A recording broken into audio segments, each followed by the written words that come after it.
ಪುಟದಲ್ಲಿ ಬರೆಯೋ ಬರವಣಿಗೆಯಲ್ಲಿ ನಮ್ಮಿಬ್ಬರದೇ ತಾನೇ ಇತಿಹಾಸ.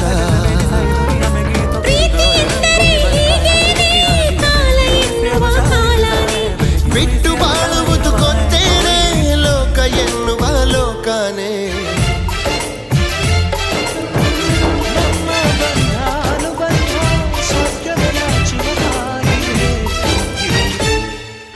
ನಿನ್ನಾಣೆ ನಿನ್ನಾಣೆ ಪ್ರೀತಿ ದೇವತೆ ನಿನ್ನಾಣೆ, ನೀನಿಲ್ದೆ ನಾನೆಲ್ಲ ದೇವರಾಣೆ.